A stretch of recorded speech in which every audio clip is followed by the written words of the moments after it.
તો સૌરાષ્ટ્રમાં પડેલા અતિભારે વરસાદ બાદ રાહત પેકેજની માંગણી ઉઠી છે। કિસાન કોંગ્રેસના પાલ આંબલિયાએ સીએમને ઈમેલ કર્યો છે અને ત્વરિત અસરથી સર્વેની કામગીરી શરૂ કરવામાં આવે તેવું પાલ આંબલિયાએ લખ્યું છે।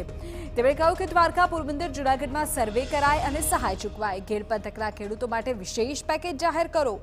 ગરીબો, ખેડૂતો, વેપારીઓ અને પશુપાલકોને મોટા પાયે નુકસાન થયું છે તેવું તેમણે ઈમેલમાં લખ્યું છે।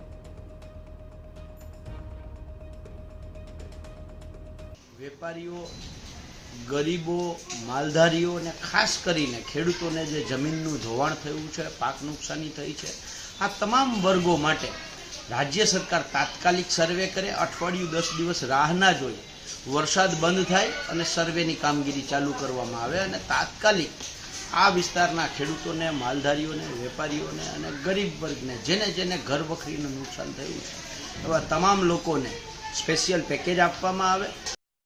તો ખેડૂત અગ્રણી ભરતસિંહ ઝાલાએ પણ વળતર ચૂકવવાની માંગણી કરી। સર્વેની ઝંઝટમાં પડ્યા વિના આર્થિક સહાયની જાહેરાત કરો તેવું તેમણે કહ્યું છે। ખેત નુકસાન બદલ એકર દીઠ 25,000ની સહાય જાહેર કરાય। જે લોકોના મોત થયા છે તેમના પરિવારજનોને પણ મદદ કરવામાં આવે। વેપારી, દુકાનદારો અને ઘરવખરી અંગે પણ સરકાર સહાય કરે તેવું તેમણે કહ્યું છે।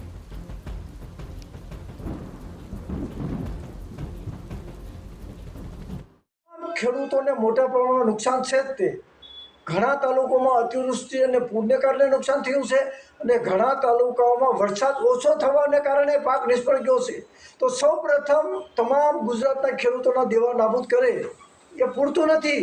ચાલુ વર્ષે તમામ ખેડૂતોને પર એકરે 25,000 રૂપિયા ગમે તેટલી જમીન હોય એટલું બધાને વળતર આપે। સાથે સાથે જે લોકોના મૃત્યુ થયા છે એમને પણ સહાય આપે। ગરીબો અને છેવાડાના નાગરિકોના જે ઝૂંપડા ની અંદર પાણી ભરી વળ્યું છે એવા લોકોને માનવીય અભિગમ રાખી પ્રાથમિક સુવિધા સાથે મકાનો બનાવી આપે।